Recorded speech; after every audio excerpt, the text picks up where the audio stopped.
20s. What about unplugging the microphone? Did you guys do that already and plugging it back in? Is there like a loose connection with something maybe?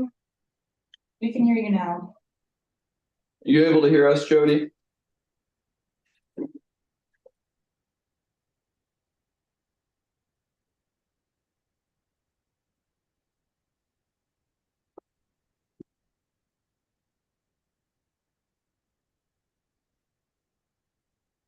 No, you can't hear us. It's like a serious delay there.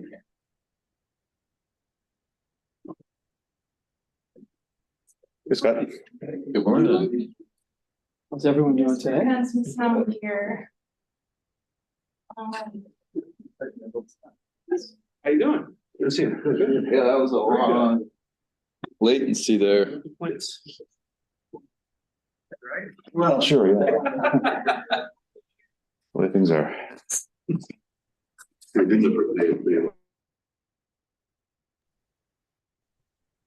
Yeah, but it took me more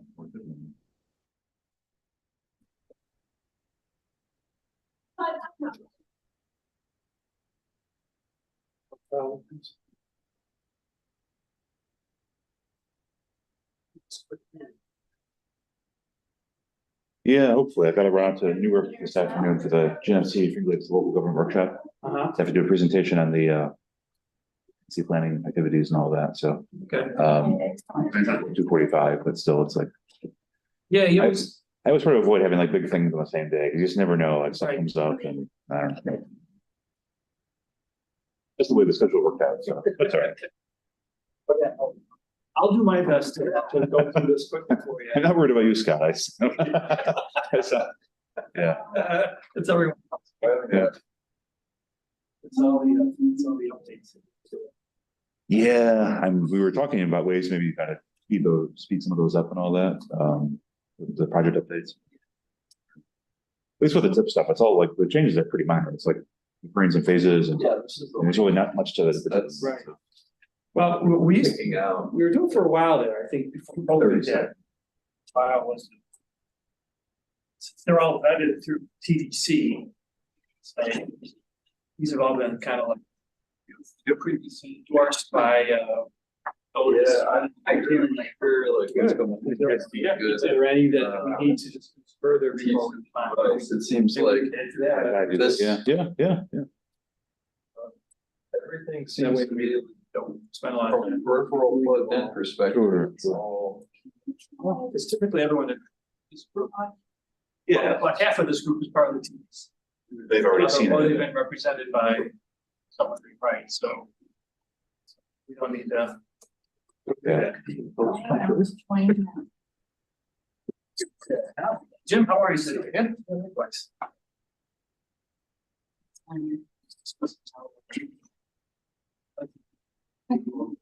Feel the right to speak.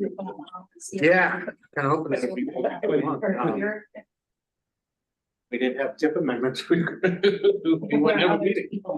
Yeah. Just occurred to me, did you happen to print, do the PC resolutions for Scott to sign? Oh, geez, I forgot about that. Do you sign it by hand or electronically? I've done both. For whatever's convenient. I'm sorry. He doesn't have them with him? We'll email Yeah, him. no problem. Okay, all right. I mean, when we were meeting remotely, Alan. Yeah. Hey, I'm in the meeting. Yeah, just say the PDFs after the meeting. Is that? Yep. Yeah. I was like, okay. Yep. That'll work. Yeah, I'm sorry, Scott. I usually let's come on. No, Still not getting any audio. there's more than one way to spin a cat, as it says. Sure. Ain't that the-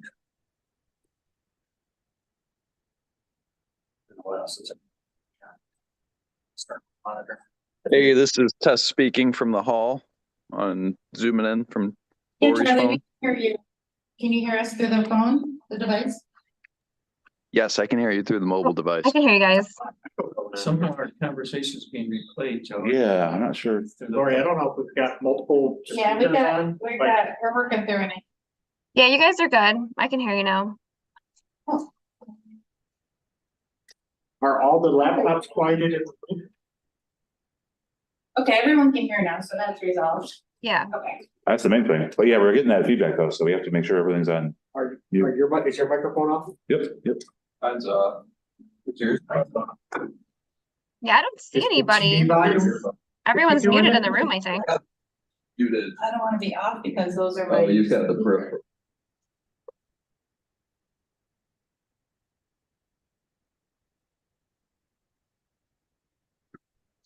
Some kind of weird delay. It's replaying. Yeah. Conversation. Does that have to do with this delay? Does it have to do with the latency baked in the public I input? don't know, we've never. had it. Yeah, no, it's, Fairly novel. Really kind of thought we'd gone through every possible situation that could be. Oh, come on, Lori, you can't be that optimistic. It's been 5 years. So I can hear you guys okay, just letting you know. It sounds good. Can hear you and Charlie pretty well. Yeah, the unfortunate issue is we're hearing ourselves a good 15 seconds after the fact. Hmm. Finally stop. Okay, fix something on YouTube. Jody, can you still hear us? Yeah, I can still hear you guys. Joel, can you hear us? All right, awesome. I think we figured it out. Okay, I think I was on YouTube because I was starting to stream Uh-huh. and maybe, I don't know why that happened. But okay. Oh, that's. All right. So, let's- good morning, everyone. Are you able to hear me as well? Yes, Joel, hey, you Joel, sound we can good. hear you. Beautiful. Thank you.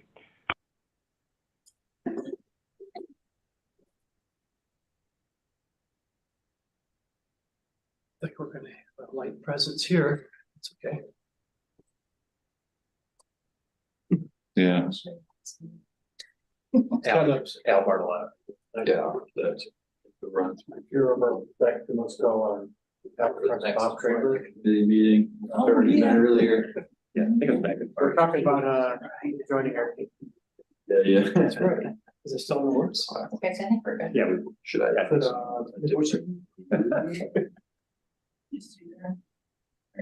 Yes. My camera's off. Oh, yeah, you're fine. Delay is still. Yeah, no, everyone's Shouldn't do the other view. still doing that.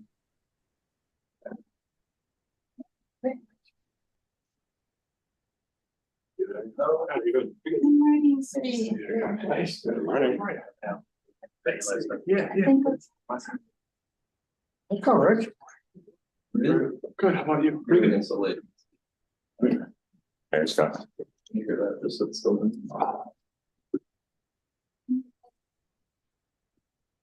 No, that's a. It's a.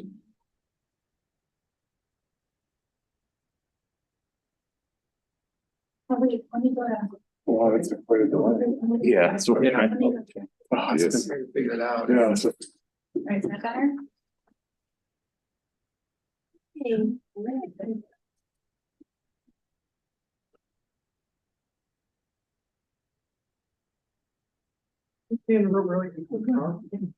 The last time I used this the other day, it automatically put me in the presentation mode, so I can see the next slide.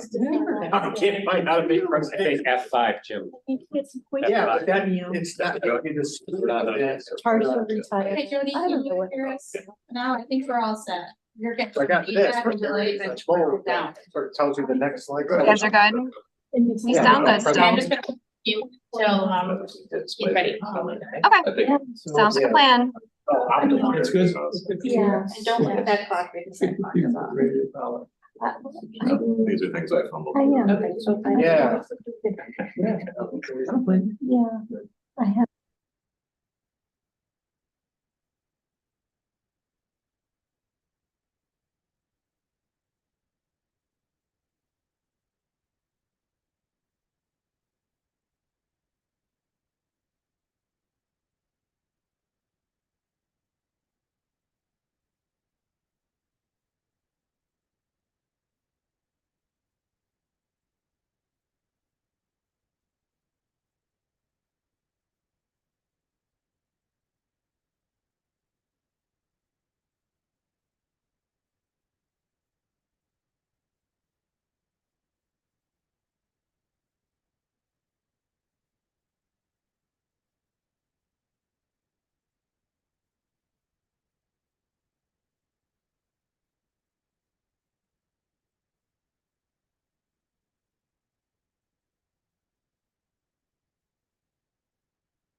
Oh, that's why I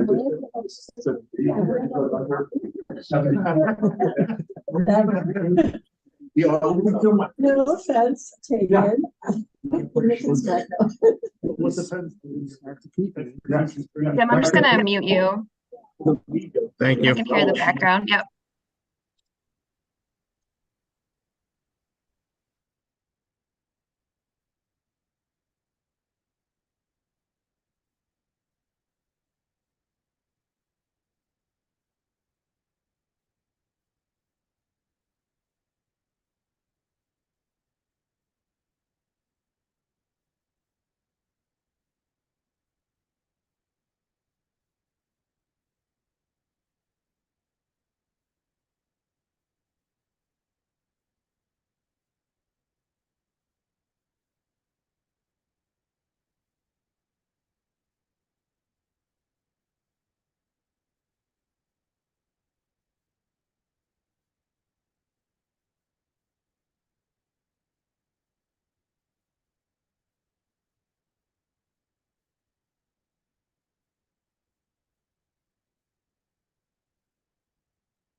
Try and keep it clean, Joe. I'll try. Okay. Right? Have a great time. Yep. Laura, you guys sound good. That was cool. Okay, morning, everyone. Welcome to the Connecticut Transportation Council Planning Committee meeting of November 9th, 2023. My name is Scott Leathersich. I'm the Monroe County Department of Transportation Chair of this group. And I would like to kick the meeting off with introductions. And I think we'll go through a roll call. Oh, first, rules of engagement. I always forget that. I gotta. So we see. Sure. So this meeting is being conducted in a hybrid format. We have people in the meeting room with us. We have people online. The audio and video is being recorded so that we can archive it. Members of the public are able to attend in person or by computer, by mobile device, telephone. That happens through our publicinput.com connection. Through that same connection, people are able to submit questions via chat, email, text. They can record a voice mail or request that we speak in real time, and we can do an audio bridge at that part of the agenda. We have a public forum early in the meeting and late in the meeting. The video archive will be, the video recording will be archived on the GTC website and available for future viewing. This slide just tells how the public is able to observe the meeting through publicinput.com/GTC planning committee or call a toll-free number and following the prompts. And now here's an agenda for today. All right, thank you, Jim. Okay. Joe, would you do the roll call? Yep, I'll do the call to order, and I'm just going to, as a reminder, read off the jurisdiction. So when you hear your agency, just please speak up. So we have Genesee County, Livingston County. Angela Ellis is here. Thanks, Angela. Monroe County Legislature, Ontario County, Orleans County. John Pepinetti's here.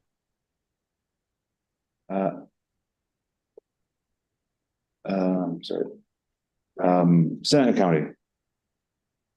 Seneca County here, Jason Rivera. Wayne County. Kevin Rooney's here. Wyoming County. Devin Blue's here. Yates County. All right, Monroe County Executive. Tom Fry's representing. Monroe County Planning Board. Rochelle Bell here. Monroe County Supervisors Association. Monroe County at large. David Lindsay's here. City of Rochester Mayor. Rich Barron. Rochester City Council. Rochester City Planning Commission. And then Rochester at large. David Riley here. Genesee Finger Lakes Regional Planning Council. And then Rochester Genesee Regional Transportation Authority. Eric Farr from Miguel Velasquez. All right. Thanks, Eric. Yep. Empire State Development Corporation. New York State Department of Environmental Conservation. No one there. New York State DOT. Joel Kleinberg representing. And New York State Thruway Authority. And lastly, Federal Aviation Administration, Federal Highway Administration, and Federal Transit Administration. All right. Okay, thank you, Joe. Next up is the public forum. Is there anyone who would like to address the committee before our proceedings today? No. Okay, Something online, okay. right, We do have a handful of people watching. great. Maybe they'll chime in afterwards. All right, thank you. Next on the agenda is approval of the minutes of the October 12th, 2023 Planning Committee meeting. Like a motion to approve. Dave, thank you. Second. Second. Thank you, Rochelle. Just a reminder, our folks online can second and move motions as well. So appreciate your participation on that. Are there any comments, revisions, or changes to be made to these minutes? Okay, hearing none. In this format, we will adopt everything by consensus, and I'll just ask if there's anyone opposed. So is there any opposed? Hearing none, the minutes are approved. Thank you. Next up is announcements and old business. Okay, so as you'll recall, a few months ago, we got the authorization to develop and submit a Safe Streets and Roads for All, or SS4A grant by July 10th. On October 27th, USDOT made initial round of announcements. The projects that they announced amounted to 82 million out of the 577 million available for planning and demonstration. They seem to be focused on smaller jurisdictions doing specifically an action plan. We were not on that first list, but I was given an email a couple days ahead of time that said, don't panic if you're not on the first cut. It was a subset in December. We're making more announcements. So I'm still hopeful that come December, our 9-county multi-jurisdictional planning and demonstration application will be approved, be awarded, and they're also expecting in December to announce implementation grants for which the city had applied. So don't panic if you saw the news released in the last 2 weeks. There's still hope for us. Also happy to announce on October 13th, the GTC Executive Committee accepted my recommendation for a restructured staff. For a long time, GTC has had the executive director and assistant director. But we started some conversations a little while ago, and with Alex's departure, it seemed like an opportune time to sort of split the planning side of the house from the administrative side of the house. Jody Phoenix has been promoted to deputy director for planning, and Joe Mavenzi has been promoted to deputy director for administration and operations. On the next slide, I'll show you the org chart where folks fall in the under each side of the house. Obviously, with our small staff, not everything that everybody does is strictly one side or the other. TIP is going to fall on administrative operations, but whoever does the TIP management is also going to have other planning projects that they're going to be working with Jody. So it's not an absolute delineation. And the 13th, they also approved some additional. The executive committee also approved some additional positions. The created a new program manager position focused on TIP. Since at least I was assistant director, that will always go with the assistant director. We'll be able to bring somebody in. Their primary responsibility will be managing the TIP. Creating a new transportation planner, early career position that basically can support everybody on staff. And then as that person gets exposed to different topic areas, they may find what they're interested in, and we can nurture and help them grow professionally in the area of their interest. But there's just so much going on, and staff has been getting burned out. So we're trying to create some support there. And then we have a new program manager for special projects title. Essentially, somebody coming in, not intended to be a long-term full-time position necessarily. Could be part-time, could be full-time, but it's focused on a particular thing. We've been talking, or I've been sharing for a while now that the executive committee had asked, or at least the chairman and vice chairman had asked that we try to find opportunities to help our communities take advantage of the discretionary grant opportunities. And I've talked about this matchmaker position and how we've created a tool to help identify projects and potential fund sources. So when that fund source goes live, we can say, hey, here's the projects. So we're adding a position that will be focused on that. It's essentially tied to the bipartisan infrastructure law. So the duration is, there. If the next transportation bill has a lot of discretionary, maybe we keep it.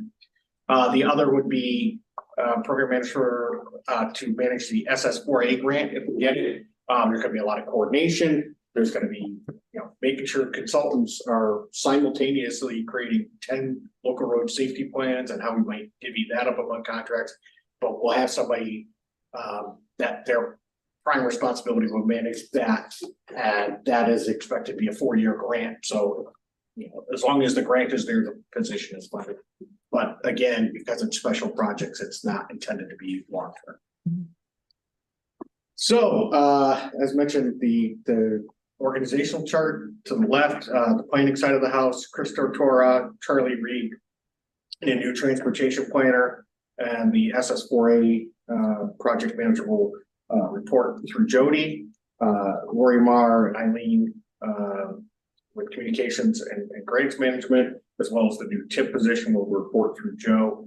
And the special projects for discretionary funding will also work with Joe, because that's more about funding and connecting as opposed to planning.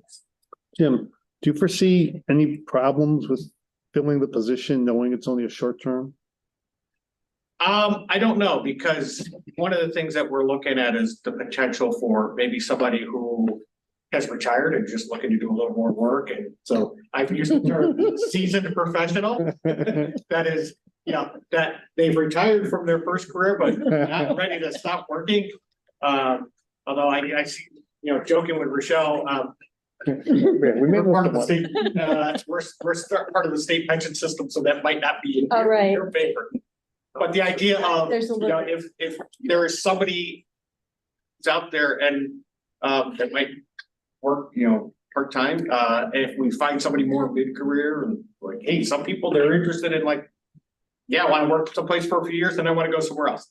I'm hoping not to experience problems, but we haven't advertised it yet, so I don't know. Okay. I have had some initial conversations with somebody who's interested, and want to continue those conversations. And I've already talked with the hiring manager over at RTRTA, and if I'm bringing somebody on part-time, I don't have to go through the whole advertising and interview process if I've got somebody qualified that is a fit for our organization and is interested. It's a little more expedient process. So there is somebody I'm already talking to about the position. So Thank you. Well, fine, Jim. the scary part is, can we be competitive with the market? I heard about a position, thankfully it's like a really high senior level position, but one of the engineering firms that yesterday, and I came back with paying 90 to 130. I can't compete with that. And but then when I started reading the responsibilities, like, okay, I'm not hiring somebody to do that. So, so that'll be part of the challenge. I think we have to be receptive to non-traditional paths to get where we are. For example, we hired Charlie. He didn't have that traditional active transportation path, but worked in the U.S. Forest Service, worked for Finger Lakes Institute, worked for EcoView, which used to be Pictometry. So he had in the GIS ones, he had that right background to do it and the passion for it. So, there's a phrase I picked up from my predecessor. Attitude over aptitude sometimes can make a difference, because you can teach somebody a particular skill, you can't teach them a personality or a work ethic. So, any other questions about the reorganized staff? No, just offer my congratulations to Cody and Joe. Thank you. Congratulations. Yeah. Thank you. Thank you. All right. That's it on the announcements and old business. Okay. Brings us up to action items. For Unified Planning Work Program, there are no action items. Very unusual, but there are none. This meeting. We had a whole slew last meeting, so that Yes, we did. brings us up to transportation improvement items. There are 3. And I would ask if it's okay, we'll hear the review on all 3 of these and then adopt them as one vote. So with that, first one up is deferring phases of the Route 14 within the former Village of Lyons Preventive Maintenance Project. Before we talk about the project, I just wanted to point out, very unusual. These are all TIP administrative modifications, planning committee actions. There are no TIP amendments, so it's not going to be any recommendations to the board this meeting. I can't remember that ever happening before. Yeah. But the nature of the changes, we are the first quarter into a new fiscal year, so we shouldn't have significant changes, but so these actions will be today. So we'll have the board meeting in December, we'll have UPWP closeouts, but won't have any TIP actions, which is quite unusual. Yeah. That's unusual.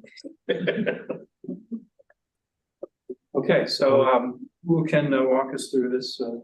And Joel's gonna discuss that one. Okay. Yeah, good morning, everyone, and you bet.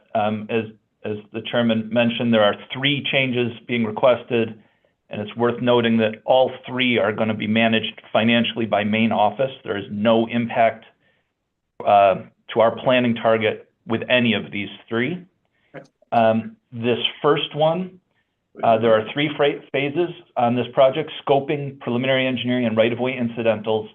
All three of these phases get obligated when the initial project proposal, which is a document filled out by NISDOT, gets signed. That was done in August. The region submitted everything properly, and either NISDOT main office and or FHWA were unsuccessful in processing the paperwork before the end of the federal fiscal year blackout period. In recognition that the region did everything right, and you know, I will note, at the end of the year, every community is trying to get their last bit of funding in. So the federal government always focuses on construction phases, which are the bigger dollars. Oh, we lost your audio? Can you hear me now? Jim, I can hear Joel from Joel, my I can end. hear you. I can hear Joel too. Oh. We lost it in the room. Do we have it back, Joel? Can you try again? Heard you for a moment.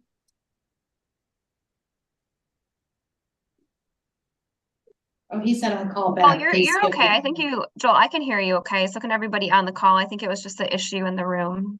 Yeah, it's very unusual. And we heard Jody just fine in the room, so I'm not sure what.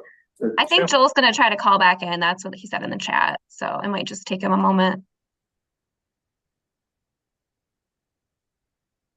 Sorry for the technical difficulties. Technology is wonderful when it works, right? Yeah, he's just gonna call back in, so he should be on momentarily. And also while we have a pause on Tim Hens from GTC County just joined. All right, thank you, Alex. And then I don't know if there's Joel in a bit of waiting room, needs to be let in. Okay, good.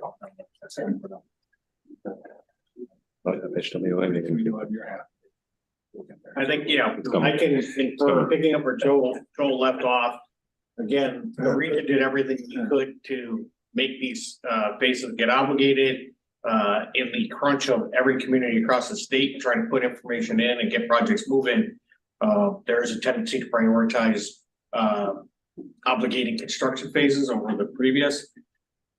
But again, you know, the region did submit in August, as Joel mentioned. So in recognition of the efforts on on the region's part, main office is going to manage fiscal constraint and provide some funding through the Surface Transportation Block Grant Flex funds that are available, you know, statewide. So again, to Joel's point earlier, it doesn't affect any of the regional planning targets, and that's why it's planning committee action and not board action. So essentially, it's additional funding for the current federal fiscal year. Jim, thanks for picking up. I am back. Are you able to hear me? Yes, thank you. I apologize. My phone decided it was done working and hung up. I've never had that before. Anyway, so I'll pick up. And again, Jim, thanks for covering for me. This next project, again, no impact to planning target. This is a little different. The main office has a requirement for a form called a Bridge Rehabilitation Justification Report. This is a NISDOT thing. This is not required by the federal government. And because, again, Region 4 did everything right, submitted the form well in advance, main office had concerns, there were conversations. Acknowledging that this is a main office thing, they agreed to manage the fiscal constraint. Because that form was not approved by them, the region was not able to progress to detailed design last federal fiscal year where the funding was programmed.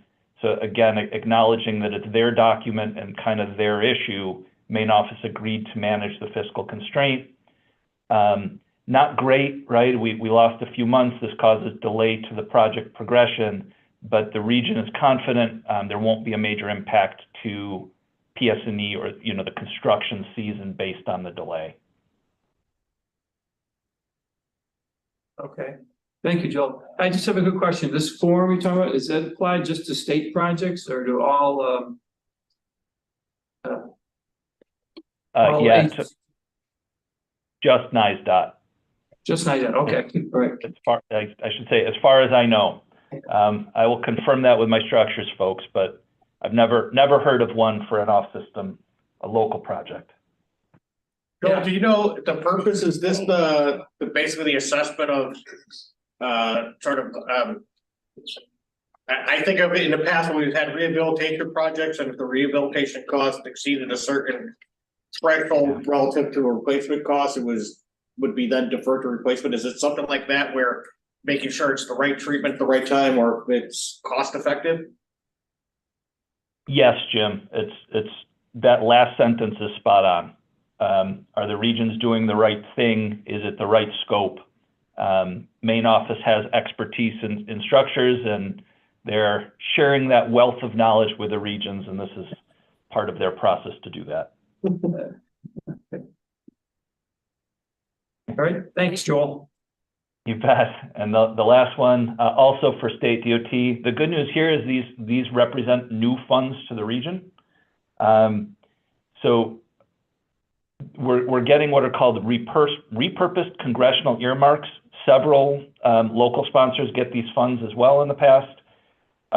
You're all probably familiar with an earmark, right? Pork belly or pork barrel funding. Congressionally directed spending. That's the new term, yes. Congressional, yes. So when a sponsor in this region receives congressionally directed funding and doesn't utilize it in the proper amount of time, there is a process to make sure that the region still benefits from those funds. So in our case, typically these aren't transportation earmarks. It was something else, whether it be environmental or recreational, whatever. Some sponsor got money and didn't use it. So NISDOT has the opportunity to go back. There are rules, right? So the project has to be within a certain distance, et cetera, et cetera. So this 490 project, which is again 490 over the Erie Canal and Craig, kind of Bushnell's Basin area, was nicely situated between what I believe are 3 separate repurposed congressional earmarks. And that's why this particular project was chosen. It's just a geography thing. So we're bringing additional federal aid to the region. And so you'll see this project still has a massive New York State investment. So a $53 million project only is using roughly $32 million in federal aid. But again, just a nice win. We'll use a little bit of somebody else's funding and a little bit less of our own transportation funding for this project. Okay, great. Thank you, Joel. Appreciate that. And this project, location, right? Spot on. The Venn diagram. Exactly. All right. Any questions of Joel on these projects? Scott, I would ask one. Hey, Joel, I'm just curious, since you're going to be, I mean, those bridges are all parallel, right? I mean, the canal bridge is obviously 490 over Craig isn't, but if there's multiple canal bridges, you're going to phase those, right? You don't want to close off whatever, 2 one-lane bridges while you do these. And that also raises the question that those canal bridges are currently 1 lane, right? I'm just thinking in that area, are you going to be replacing those with 2-lane structures? I mean, I know the fire departments would love it, but can you use those federal funds to replace a 1-lane structure with another one?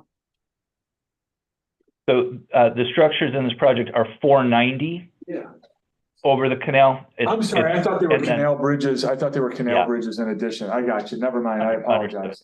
I just read it wrong. Right with you. No worries. Okay, never mind. My apologies. Backward. Yeah, I was reading, 490 in canal, 490 over Craig. I thought you were canal saying bridges. crossover traffic to the 1 lane. Yeah, no, not at all. I was just thinking of, because I think of all those 1-lane bridges. Yeah.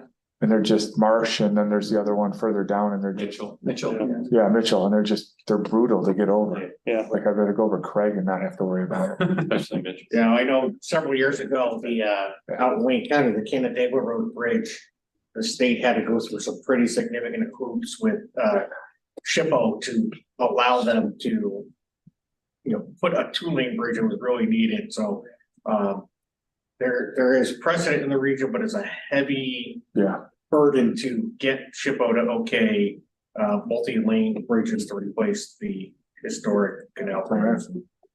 I'm not sure that, Joel, if you want to do that, fight again, but, All right, any other questions of Joel? Okay, hearing none, I would entertain a motion to approve. Motion. Tom, thank you. A second? A second. Thank you, Rochelle. Appreciate that. Again, by consensus, we'll endorse these. Is there anyone opposed to approving these projects? Hearing none, we'll consider them passed. Thank you very much. We'll move on to the agenda to no long-range transportation plan items this time and no related activities items. Brings us to reports. The first up would be the status of UPW projects. okay, so as I discussed earlier, on October 13th, the GTC Executive Committee did approve a staff reorganization. At that same meeting, they also approved GTC staff initiating a search for new office space. We've already we've discussed multiple times the situation, and Tom was at the meeting and he was able to relay how the 5th floor just is not adequate for our needs, and that insight was helpful. He was able to say he personally visited our chairman, he personally visited. The others on the committee had not visited, so it was nice to have that insight. Shortly before that meeting, we learned about something called tenant representation services that logically makes sense, but I never knew what's out there. Sort of like you got a realtor going looking for space. So we did reach out to 6 firms to see if anyone would be interested in working with us.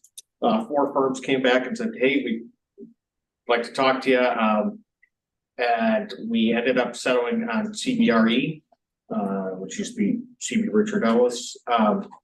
They have a lot of experience with state and federal leases, so we thought they seem to be the best fit. Actually, overnight, waiting in my inbox this morning was the first cut of the list. So we're going to do some screening with staff level, and then the executive committee expressed interest in going to tour potential sites to identify the preferred site. So we're still a few months out before we're in a new space.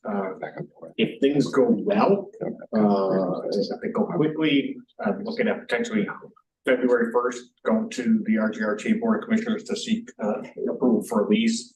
It might be a little ambitious, but once we have a lease authorization in place, we can work with the building owner to prep the space for us and determine a move-in date and when when we'd actually start paying rent. So 2024, I fully expect to be in a new space that hopefully will serve us for many years to come.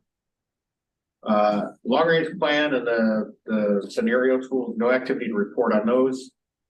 Staff technical assistance, this you may recall is something that we started a few years ago, where communities came in on UPWP and had a need, but it really wasn't big enough to be a full-blown study.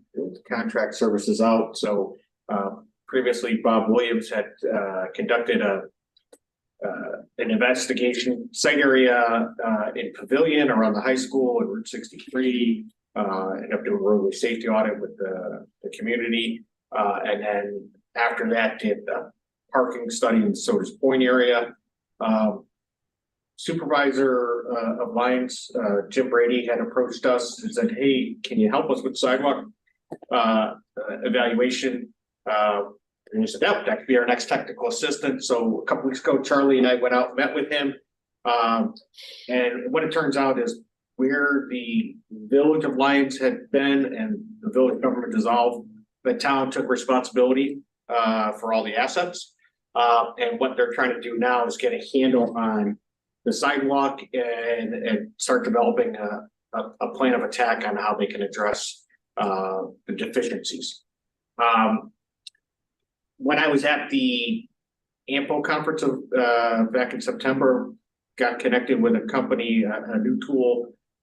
Company's called Deep Walk. They use the LiDAR capabilities built into an iPhone to scanning. And then use a combination of human QA/QC and then some AI machine analysis to then basically evaluate all the data points and come back with an ADA compliance. So we are doing a pilot program with them. If the weather cooperates and the leaves blow away, Charlie's gonna start the data collection tomorrow. So we're hoping, it looks really interesting. Yeah, you just walk down the sidewalk and the LiDAR is picking up hundreds of data points.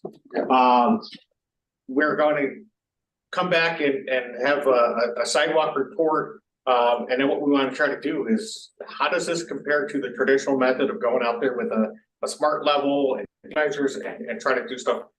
It looks promising to be a significant time saver and get a more complete set of data, more robust data. I've talked to Joel Kleinberg and we're going to share the data that we pick up in lines because, you know, some of the early activities that they've done on a preventive maintenance project, we'll be able to share our data and say, hey, how did this compare with the field work you've already done, even though the design hasn't happened, to see, does this machine come back and match what the engineers who did the field work say, if something's incompliant or not compliant, and will be a useful tool, how much time savings might it have. So we're interested to see that, and then, you know, likely with what we do with the city, come some data collection on the ADA transition plan. Maybe we'll do some spot testing and see again how it compares. The example they gave us, the company worked with a community in Texas that wanted to do all the curb ramps and assess them. And manually, they estimated it was going to take 3+ weeks to do. And the team walked around and got it done in a day and a half. So in literally walking pace with your phone, like you're taking a video. So like I said, it's promising. We'll see. We're going to do a pilot program. Very cost effective too. Okay. Household travel data collection, nothing new to report there. The active transportation program, Charlie's been pulling in equipment that's been out in the field, get it in before the winter comes. There might still be some short counts if weather permits. We also learned of some communities around Iqaluit and Brighton having bicycle boulevards, which we were very familiar with the city doing a lot through the active transportation plan. So we reached out to them to get information on the location of the bicycle boulevard so we can add it to our inventory and have more complete information. So that was good information. The Complete Streets program, you'll recall the last meeting, we did a budget modification to shift the funding for the Joseph Avenue Art Walk project from traditional FHWA planning funds to the Complete Streets set aside. That those financial changes have been communicated to NISDOT main office. So they can adjust their books and we can start having charges because those charges have to be tracked separately. The other thing we're doing now that there's guidance out and sort of a process to get main office and federal highway approval to use the funds. When we met, start looking at the UPWP applications for this coming cycle. We're trying to identify projects that have potential to be the Complete Streets funding. And we had our first UDC meeting the other day. So the idea of anything that looks like it might advance, we can share with Albany and say, before we go pick projects, do you concur that any of these would be eligible for that set aside? So then whenever we program with the set aside, it frees up the traditional PL funds for other projects. So the idea of going into our public review document in January, already know which one's going to use that funding resource. Safety planning, as I mentioned, the SS4A grant initial awards were announced, 2082 million awarded. So we're still hoping in December that GTC will get a nice award and hoping that the city will get implementation funds. The regional safety plan, you'll recall, this was one we wanted to do in upfront ahead of the SS4A grant. We had put out an RFP, we had 0 responses. We were working internally to try to see how we can recast it, and then with all the efforts going into preparing for SS4A and other things before Alex departed, we didn't make the progress on that safety plan that we had hoped. We met internally last week, and because we're the SS4A grants announcement is imminent, we're recommending from staff that we don't advance the regional safety plan as originally anticipated, but wait and see what comes with that award and how we might be able to use those funds in support of the SS4A safety planning activities. Maybe there's something that's done for data collection or outreach. I don't know what it'll be. We have to wait and see what the vets come back and say that they approved or didn't approve. And if for some reason they don't give us an SS4A grant or they cut it back, this allows us to do some safety planning and move forward. So I would think, come January or February, we have a plan of attack on how to try to put these funds to work. Security and resiliency planning. Joe is actually this afternoon going to the GFL local government workshop, which is part of the reason they're not here today, to talk about our resiliency planning process. So he's got a busy day. The Finger Lakes Regional Resiliency Plan, the RFP is in development. Joe's been plugging away at that, and we're probably a few weeks out. I don't know what if stakeholders are going to weigh in or anything beforehand. Eclipse planning, we continue to get requests for presentations.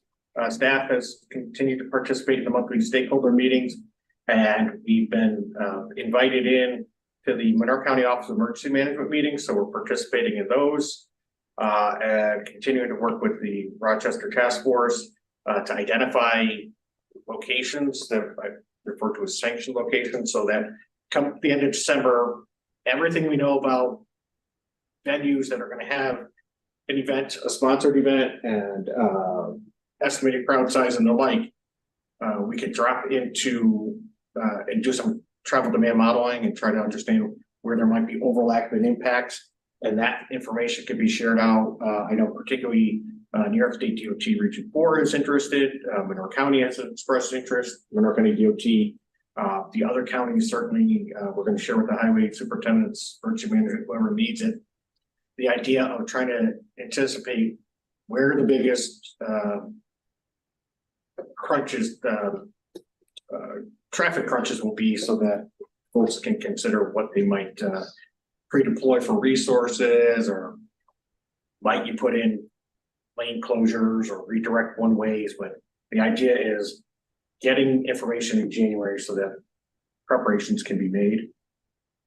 Recent presentations include Go Health is the Genesee Orleans Health Department. They have a volunteer medical reserve corps.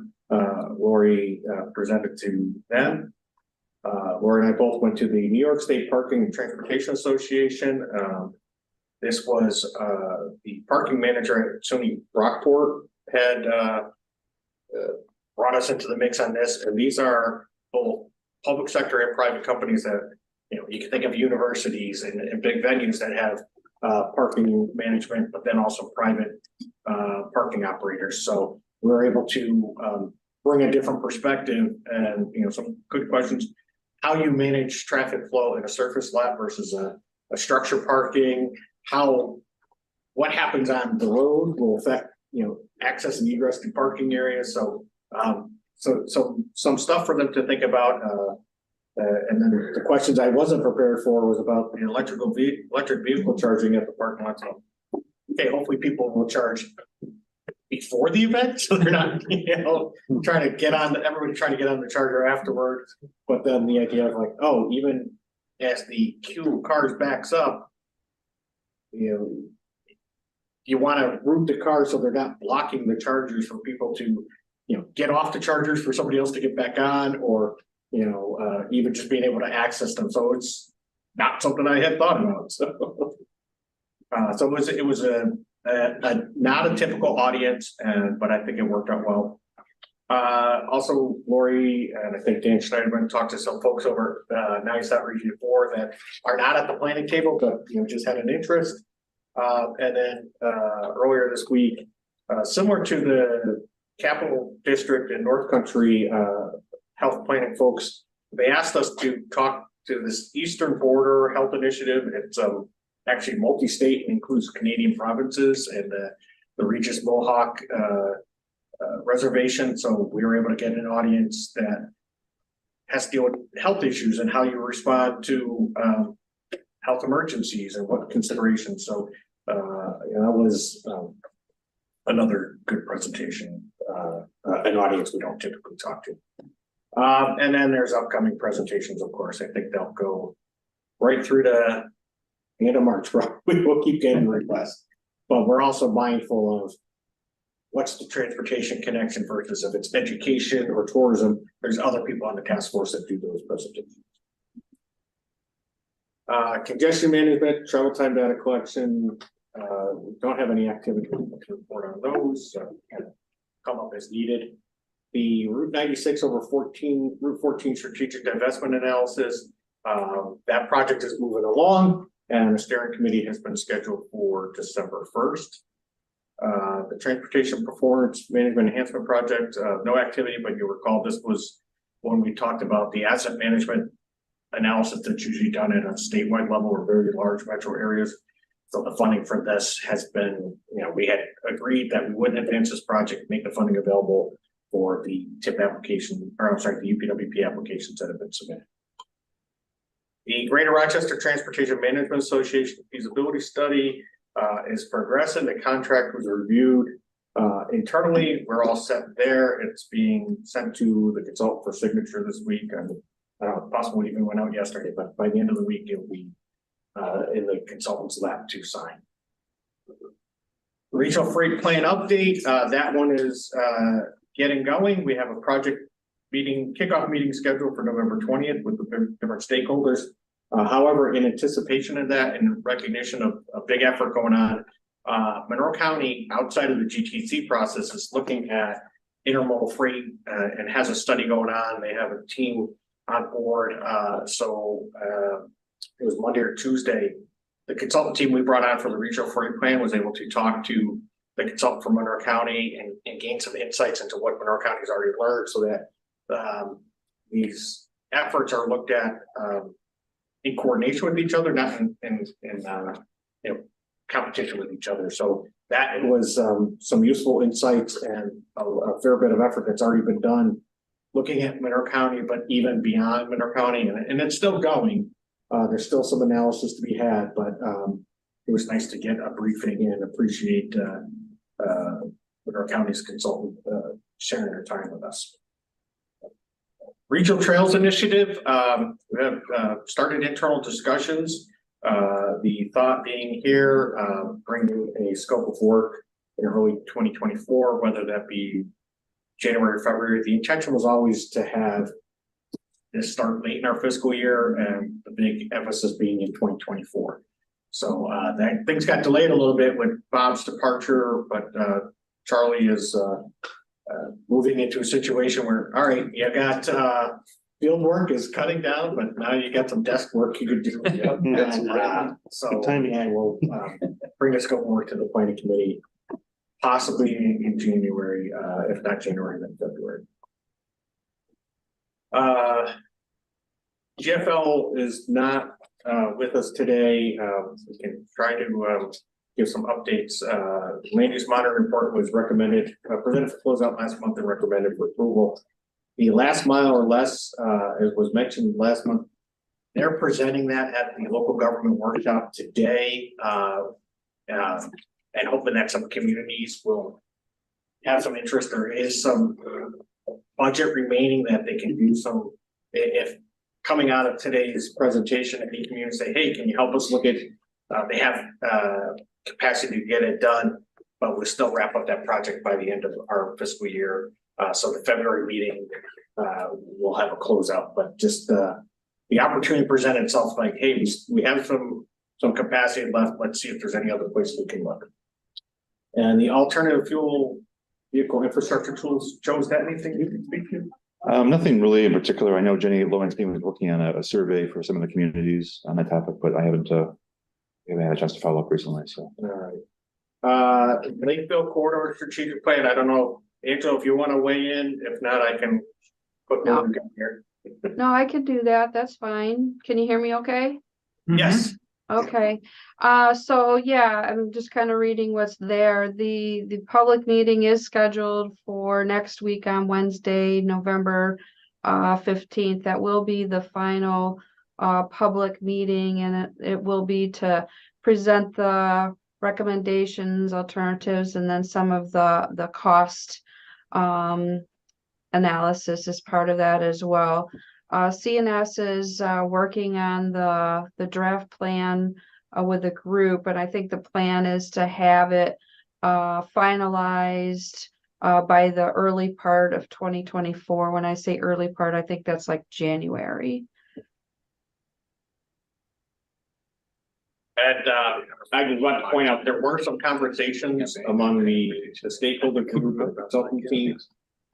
Whether any of the recommendations that are likely to come out of this study are positioned to take advantage of the TAP CMAQ funding opportunity that's open now. Pre-applications due November 28th and applications due January 9th. I don't know if they're going to have anything, but at least they opened up the conversation. Is the timing right? Are the concepts developed far enough, and are they a fit? So. Yeah. I can add to that if you'd like, Jim. So they are going to submit a TAP application. We'll be working with CNS engineers in the town and perhaps a little bit with Millennium Strategies to help with preparing that application. In addition to that, we have included 2 of the properties along the corridor that were identified as problematic in terms of some potential contamination. We are submitting those 2 properties to EPA brownfield application, which will be due, I think it's due on Monday, but we're going to do our application tomorrow. And that'll be the county is working with the town of Livonia on that. And when this project first started, that was one of the things that was attractive. It wasn't, transportation was a big component, but also resiliency and drainage and environmental and how people move through their, pedestrians and bicycles. So it had a lot of complementary things that sometimes are not looked at together. So it was nice to be able to do that. All right, thank you, Angela. Yep. Monroe County. Okay, well, our land use monitoring report was also approved by this body last month in October, and we'll go to the board next month. And the same with our active transportation plan. So we'll start the 2023 land use monitoring report process in February of 24 once we compile all the data from 23. It's tricky keeping those years straight. And then is that it for our, is the Elmwood Avenue study that has dropped off because, yeah, it says project withdrawn because DOT did a road diet. We've gotten some feedback. The law, because 12 corners is so complicated, there is more backup at rush hour, but there doesn't seem to be any strong blowback about it. And pedestrians and bicyclists are quite pleased with the plan. And I've even had some neighbors, because I live near their neighbors, have said to me that they feel like the traffic that crosses Elmwood or comes through off Elmwood into the neighborhoods is slower and more controlled because they're having to focus more on like what's going on here. So as long as people are coming into the neighborhood, they're pleased. People trying to get out of the neighborhoods at the highest traffic peak have to wait a little longer, but they appreciate the benefits for walking. and bicycling. So that's good. And we've been working under Ishan's leadership, working with DOT to help submit a UPWP grant application for this year. And also I'd like to take this moment to say that I am retiring at the end of next month, and Ishan Lin will be taking over as secretary to the planning board and will be representing the planning board on this committee. And you'll be in very good hands. She's awesome. She's amazing. So. Congratulations.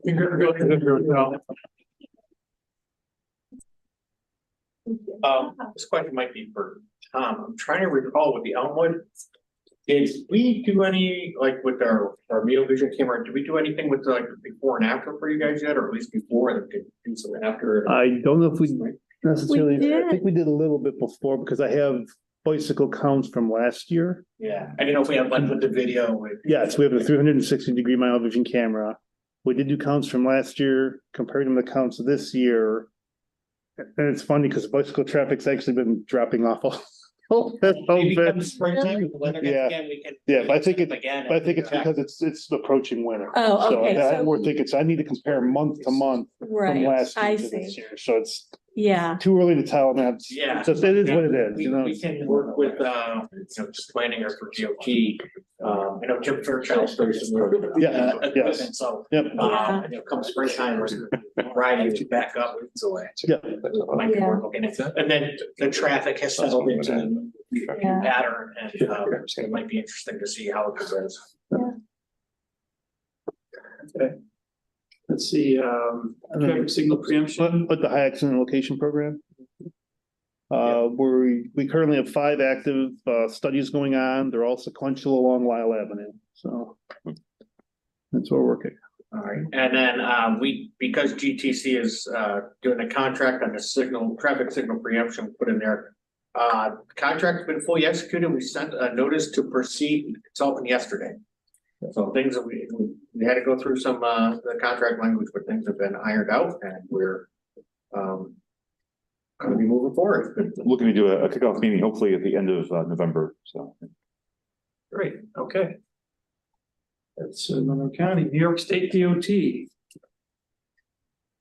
Joel, I'm thinking since GTC is doing the contracts that we can report out on this and you can add anything I missed. Yes, please. All right. So as previously noted, the Regional Traffic Operations Center was accepted by the board in June. The TIP best practices study, staff has been working internally on a draft RFP that we want to send over to Joel and his team. I'm hoping by mid-December, maybe we'll get something over, maybe potentially by the end of the month. I'm just not sure how far, if we're close enough for that, but before moving forward, because it is a joint process, NISDOT, Region 4 and GTC, and NISDOT needs to have input on the RFP before we put it out. The City of Rochester downtown sign assessment, the consultant provided a draft report to GTC. I don't know if it was DOT also, but with internal review on October 27th and comments were provided back on October 30th. That draft report will be shared with the entire steering committee for review and comment. Joel, anything you want to add? Not unless there's questions, Jim. Thank you. All right. Any questions on the state projects? Okay, Ontario County. Jody's been our point person on that. Jody, you want to talk Ontario County? Sure. So the steering committee met on October 30th. It was our second meeting, and we reviewed the existing conditions and needs assessment, what they've compiled preliminarily. And Jim, I did put public input meeting on our internal project staff status report. However, it was just an internal meeting with myself, Lori, and the consultants in Ontario County to see how we can use our publicinput.com platform to benefit the project. I read that public input. Yeah, that's okay. I wasn't clear that it was just an internal meeting. But yeah, so the Ontario County has a project website for this already. So Lori and I are just working with them about how we can use our public input platform and kind of embed some like survey features. I think we just have like an email address up there now if you want to sign up for project notifications and whatnot, you can give us your email address. I should have questioned when I saw the meeting was at 1 o'clock in the afternoon yesterday, but. Yeah, sorry, that wasn't clear on my It was part. after hours, Internal- but I typed it internal in. meeting. My apologies. Okay, thank you. Brings up to the city of Rochester. So I just do want to point out, because of some of the contracting stuff that this GTC is holding on behalf of the city, I dropped my contracting notes in there. But the start of each line is for the city to weigh in, if there's anything to add, on any of these. Yes, on the ADA transition plan, I understand we're finalizing some internal comments, getting them back to Charlie. So our goal is to get the RFP out in December. Just waiting on a couple more comments. On Joseph Avenue Art Walk, we're just finalizing selection. So that's on me. I hope to get that done next week or so. I'd like to get it done before the holiday. So Chip, I like to reviewing the proposals that came in and. Yep, we've gone through scoring and review and gone back and forth with some discussion about who we want to select. The scores are pretty close, so we're just making a final decision there. And I'm sorry, I don't recall, was it 5 responses on that one? We did get 5, yeah. So nice. I guess I do recall. Nice response, yeah. I'll defer to planning on the Riverway Trail completion study. I know that they have just brought on some new staff, though. That was the primary issue holding them up with that. Yeah, and Jody met with the new staff person last week. And we got introduced, the PWP Development Committee got introduced to them this week. So we'll coordinate with them on moving that forward. I think on Interloop North, as you know, we've gone back and forth a bit with Jody. I understand you took a look at the scope as well, Jim. So I think we're close to something that works. I took a look at it, provided some additional comments to Ann to try to strengthen the transportation connections there. So our intent is to, when Ann gets back in the office next week, to get that back to you guys, finalize it, get it to the planning committee in January. Yeah, and as a reminder, this was an effort to anticipate what the future land use could look like in the corridor, what gets set aside for transportation uses, and how things can be considered upfront. And Rich, you can correct me if I get this wrong. My understanding is at a certain point of the NEPA process, it's kind of like a lock-in. The land use assumptions are locked in, so that's what we're trying to get ahead of, studying what might happen before you can't consider anything else. Is that accurate or fair? Yeah, that's part of it, is that you, as part of a, NEPA, and again, it hasn't been decided, we've been clear, it hasn't been decided, but with the anticipation of federal funds, once we start that process, you can't just have speculative land use. Otherwise, somebody would say, well, I'm going to build a new 4-lane highway, but it won't have any more traffic because there just won't be any houses that it serves, or there won't be any business it serves. And it's like, well, that's not correct. So to make sure people don't do that, they basically require it to be something that's on the books, as they call it. So either permitted or it's zoned. And this builds on the work that we did with the planning study to look at sort of the market analysis. But I would say the other element of this that's very critical is, based on those land uses and figuring out what the access and things like that are, we've got to have a road design that doesn't create unmarketable or undevelopable parcels.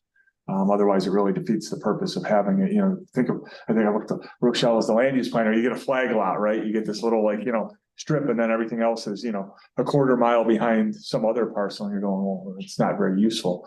So we want to make sure as we do this, we do focus on the transportation ingress and egress, but also what does that need to be based on how many trips per day it may generate for various types of development. But yeah, you're correct. We want to have something in place that says, we're going to run our modeling and do our trip generation on this, but it should feed into that. And then it should also help us so that our alignment is going to be much more applicable and beneficial to the parcels. Yeah, and they're part of what we had done on the refinement of the scope was the access management component, and just you have an opportunity to create designated places, or how might a parcel work and fit, and do you give them access off the side road, off the main road? So those kinds of things, again, we don't want to create barriers to proper development and robust development, so. Yeah. All right. Excellent. Then the last one was the city's active transportation that David presented last month and has been recommended for approval. Oops. So very Quick, our GRTA. So anyone that? you had Eric. All right. Still have Eric? I'm here. Yes. All right. Searching for the mute button, sorry. So task 8534. The consultant was on site to study the origin and destination survey. Data collection is expected to wrap up on the 12th. Service performance monitoring and refinement. So they did meet on October 18th and are recommending minor changes to Route 14, 15, and 19 for the January schedules. Task 8543 is closed. Task 8544, nothing significant since our last report. So they're still compiling the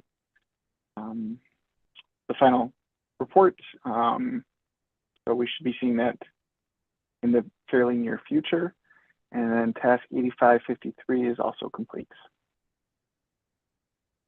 All right. Thank you, Eric. Wyoming County. Wyoming County priority investigation locations. I'll take the lead on this because it's still behind because of GTC staff. This was something that we had voted an RFP, we got responses, and then they were not evaluated and acted upon yet. Then Alex left.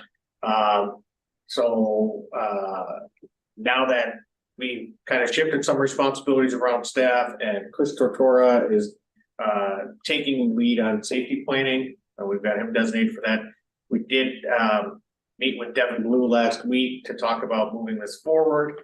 One of the things, in fairness to the consultants that submitted, and recognizing that circumstances may have changed since they submitted, they might have other commitments to clients, their staff might have changed capacity, whatever it might be. Maybe there's some new techniques they want to try. We sent out to the firms yesterday, basically 3 options. You can reaffirm what you already submitted. You can make some revisions to what you submitted, or you can withdraw from consideration, and that will not, it's sort of like without prejudice, whatever they decide, we're not going to hold it against them if they withdraw. So a future opportunity, this is not, we're not going to penalize them. So we're basically, we'll give them to December 8th, give them about 4 weeks to let us know what they want to do, and this will get moving. But this is similar to what Wayne County had done a couple years ago with looking at the priority investigation locations countywide, particularly focus on county facilities and where they intersect with local or state roads. And it will, complement the local road safety plan that comes through if SS4A, or that will be developed if SS4A comes through. And this idea of giving the consultancy options to reaffirm, modify their proposal, or withdraw from consideration. We do have a precedent for doing it in the past, so it wasn't something that came up. It's not. I don't want to say unusual is not the right word. We certainly don't like to do it, but we do have precedent. So, and it just it seemed preferable to starting back from zero. Arcade multi-use trail, again, that was discussed last month, recommended for approval. Canal ponds, Jody, do you want to talk canal ponds? Sure. So the steering committee met Tuesday to discuss the draft recommendations. Our goal is to have two preferred recommendations, or maybe not preferred, but two recommendations that we do like a deeper dive on, just for realigning that interchange and access within Canal Ponds Business Park. And the contract's been extended through the end of March, so we can finish up the project. We only have one meeting left, so I expect it will wrap up quickly. Yeah, so, taking us through the end of March allows us for all the financial closeouts, but, very good chance of having this presented for closeout, at the February plan. West Webster Hamlet, as I discussed last month, just before the board meeting, we realized, a discrepancy in the executive summary where some, concerning language had been changed in one part, but not another part. So the GTC board in August, all right, let's get this worked out, let's table it, bring it back for consideration in December. Those revisions have been completed, so I'm not there's no reason for it not to be adopted in December. Village of Fairport zoning code, Joe, since you're typing, I'll talk about this one. Preferred consultant has been identified, but this project is, I think, roughly 50% funded by the village. The nature of the zoning code, due to that, the village has taken the lead on being a contracting agency. A lot of non-transportation stuff in there. So they provided GTC staff draft contracts so we can look and make sure that any key clauses we need for state and federal funds are included in there. And Joe and I met earlier this week and finalized our comments back to the village. So working with them to get that contract floated. I believe they've already identified, so they've identified the preferred consultant. So that should be kicking off fairly soon. Yeah, the village staff is making their recommendation to the village board on Monday for hiring that consultant, so they asked me not to give out, or asked us not to say who it was until they do that. Well, we typically don't identify a preferred consultant, we wait till things are signed and then because it's not a done deal till it's signed. Village of Warsaw Active Transportation Plan, the Project Advisory Committee met on October 24th and basically try to grab what are the top 10 recommendations that could be fully more detail in the report to discuss them and give a little more exposure. The Project Advisory Committee Project Advisory Committee is meeting again on November 30th. And similar to what Jody just mentioned in Canal Ponds, we've extended the contract just to make sure there's time to get all the documents wrapped up and financial closeout. Town of Rush Comprehensive Active Transportation Plan. A preferred consultant has been identified. I think that one had 4 proposals. Chris, please, if you're on, please correct me if I'm wrong. But so staff is working on developing the contract right now. We'll prefer it. So yeah, Jim, we received 6 proposals for that actually. And just a correction on the title, that's actually Town of Rush Pedestrian Bicycle Safety and Connectivity Plan. Okay, I don't know why we have it that way.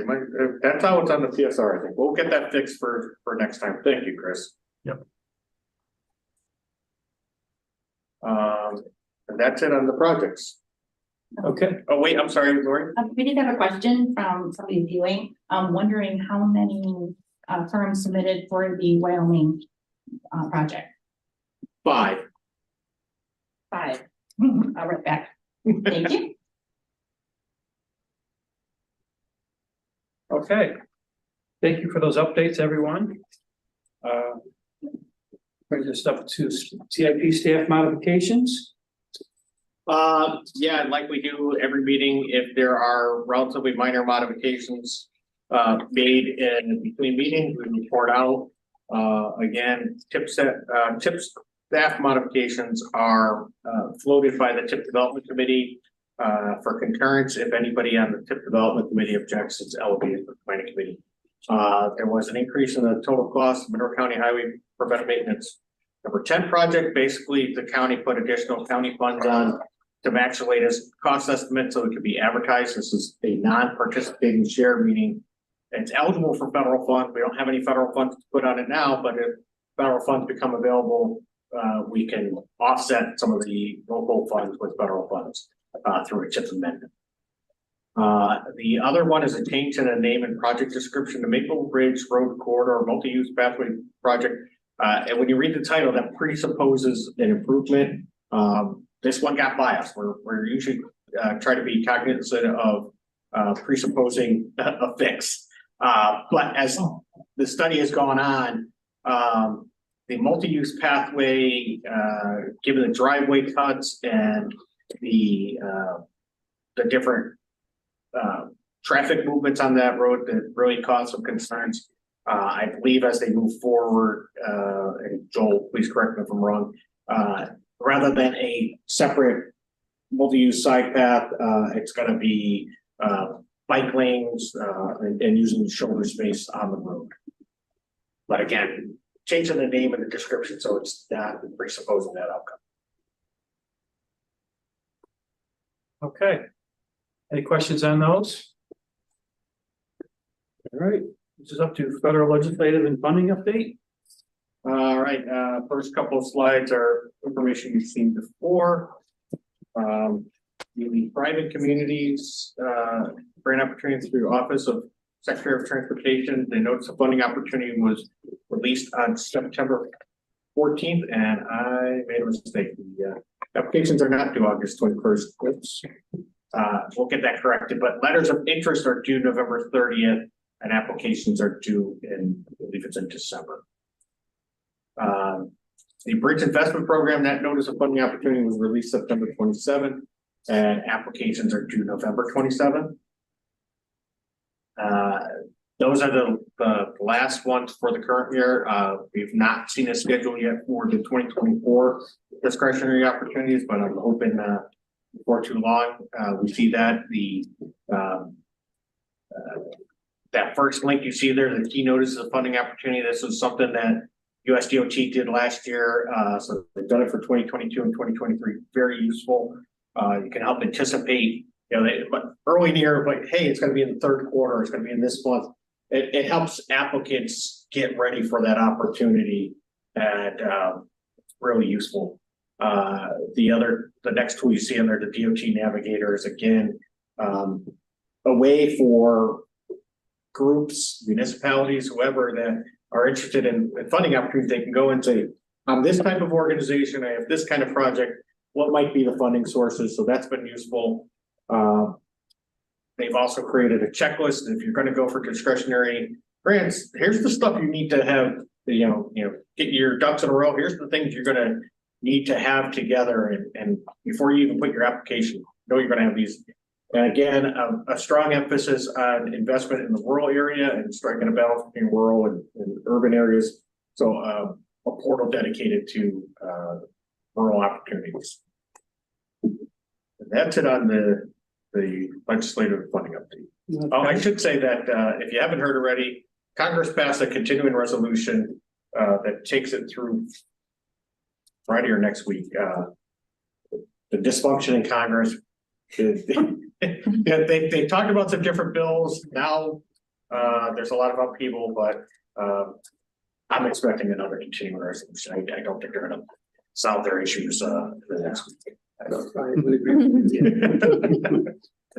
Next year. Other GTC matters. So normally at the November meeting, we bring a calendar for 2024. We've identified dates, but we did find out that with this meeting room that we've been using, we will run into a scheduling conflict where it's already committed for meetings starting at noon. And unlike today, we sometimes often run past noon. So I wanted to throw out there, some options. Would the committee be receptive to starting at 9:30 instead of 10 o'clock? So potential for a new start time, or we look at a new venue.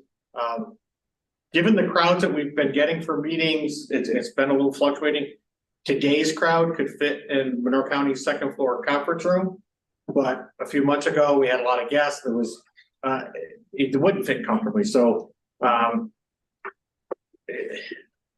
throwing this last minute, but would folks, is 9:30 problematic for folks as opposed to 10 o'clock, and we still would have the hybrid format. And then, I'd rather do that than than go for a different day of the week. The other thing is, once we settle on a new office space, there might be an opportunity for whatever building we're in, whether the building has conference facilities for their tenants or GTC has a conference room. So there's potential for a new venue, and we can decide as a committee to go back to 10 o'clock if that makes sense. But I've seen a lot of head nods. Anybody on the phone have concerns with meeting at 9:30? Okay with me. So we will get, I think Lori will be able to get it out today, definitely by tomorrow. A meeting, a list of meeting dates with the meeting starting at 9:30. You will see there's some deviation, from the typical second Thursday. February this year, February 29th, leap year, or this coming year, 2024, provided us an opportunity to meet for the GTC board to meet very late. We still have to have a final UPWP adopted to submit to our state and federal partners in Albany. But having that February 29th allowed us to push the meeting date back and have our planning committee later in the month. If you recall, many years in the past, we've had to push our January meeting from the second Thursday to the first Thursday, really close to New Year's, to get that 30-day public review. By doing this, we're able to keep out of the New Year's week for a planning committee meeting in January and just pick it up on the back end. And we've also checked for conflicts with any holidays, school breaks and the like, and avoid those wherever we can. The deviation for May is to avoid, Joe, remind me, what is it in May we're avoiding? Well, two things. So the first week of May is the AMPO Technical Tools and Training Symposium down in New Mexico. Which some of our staff might So be at. some of us will be there, and the second week is the local government workshop, the spring GFL local government workshop. So for both us, might be presenting there, and for their staff as well. So that is in there for the third Thursday, and hopefully that doesn't create problems with people getting notification ahead of time. Any questions on the calendar before we move off of that? Any concerns? I appreciate everybody's flexibility. It does help us. And then, like we do at this meeting every year, there's an opportunity for Jody to give a recap of the 2024-2025. I already started talking about the next UPWP. It doesn't start doing anything. Thanks, Jim. Sure. So I'll keep it brief. So proposal solicitation for the next cycle of the UPWP kicked off on September 8th. Applications are due in mid-October. We received 18 applications requesting about $1.3 million in funding. This year, we have a little over $1 million to give away to new projects. We are working with the UPWP Development Committee to select projects for funding. The UDC held its first meeting on November 7th. We're meeting again on the 15th to talk about those projects. So the UDC, UPWP Development Committee, will develop a recommended program of projects for the planning committee to consider for public review in January, as Jim mentioned. And after that 30-day public review, the planning committee will make a final recommendation in February. It will go to the board at the end of February. And as Jim previously mentioned, this will just allow us to meet our March 1st deadline that we have from our federal partners and NISDOT main office. So that's just a quick recap. We're in the process of reviewing applications now. As always, if anyone has any questions about their application or just what's going on with everything, please let me know. Okay, thank you, Jody. I will point out, Jody mentioned Jody, please correct me if I'm wrong, the little over $1 million available. Does that include the complete street set aside or no? No, we have a little over $1 million without the complete streets set aside. I think with the complete streets, we're looking at maybe another 80,000. So I think we're going to be able to fund most likely like a local active transportation plan. That's what our thoughts are. We have identified 3 projects that we think as staff meet that criteria for the complete streets funding, and that the UDC felt on our meeting on Tuesday, they would consider funding, not for sure yet, but they could benefit from this complete streets funding. So Jim and I are going to send just like a application overview to NISDOT main office and our FHWA division office just to get their approval if these projects qualify for that funding. And that will allow us to fund some other projects with our regular planning allocation, which is just over $1 million. And that includes FHWA and FTA funding as well. And I just want to point out some of the concerns that were raised, or a few of the applications raised eyebrows with staff and the UDC. Basically coming in with a budget that just is inadequate and would be undervaluing planning. We're really concerned. We had one that when staff met, both GTC and NISDOT staff had talked to them ahead of time and put out a number that we thought was reasonable for what they were trying to accomplish. They had a consultant develop an application for them. They came in with a budget about half of what we suggested, maybe even under half. And my reaction was like, would that consultant firm do that for that price? I sincerely doubt it. So maybe the grant writers on one side of the house weren't talking to the planners and engineers on the other side of the house. So definitely concerned about some of the projects and not wanting to fund something that sets them up for failure and undervalues planning. So we'll see where that goes. The UGC is going to talk about it, but we have taken opportunities in the past where a project wasn't selected for funding for whatever deficiencies. We do offer debrief and an opportunity to get feedback to improve their application for a future year. But like I said, they had a consultant prepare a budget. I know that firm would not do that scope of work for that budget. So disheartening. Yeah. All right. GTC public engagement highlights. So this is just a recap of since the last meeting, some of the public engagement things that have happened. In this case, 2 meetings by City of Rochester and 1 by NISDOT, or not necessarily meetings, information that we've shared out. Is that a fair way to say it, Lori? We've shared this information? Mm-hmm. Okay. And then coming up next week, the city's holding a public meeting that we've tried to convey, and then the Lakeville final report is that. Well, it'll be. What is it that we're highlighting here? Yeah, they'll be presenting the final recommendations that will go into the final report following public feedback at that meeting. So yeah. So that'll be the 15th is a public meeting. Yes. To present the final. Yeah. Okay. Sorry, the details didn't tell me what I was hoping. That's it for the GTC highlights. Any member agency or other partner updates?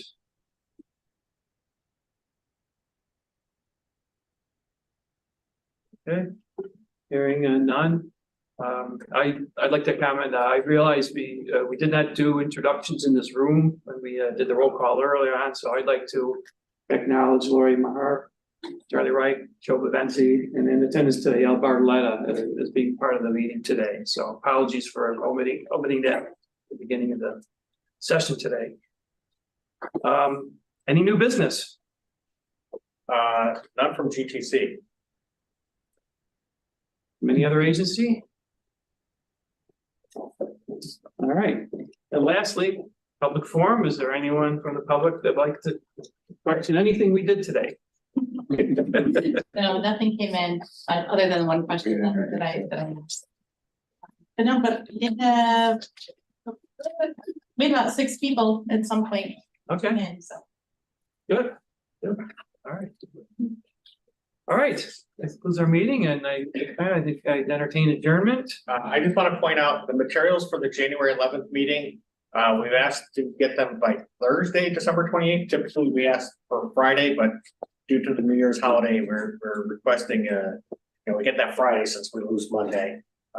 Any meeting materials, study close up and please get them to staff by Thursday, December 28th, so that we can mail them or distribute a package on January 4th. Okay, that's fair enough, I think. All right, any other comments or questions before we adjourn today? All right, thank you everyone for attending and participating. We'll Have a good holiday season and we'll see everyone in January. All right, thanks, guys. Scott. Tim. Thank you. Go.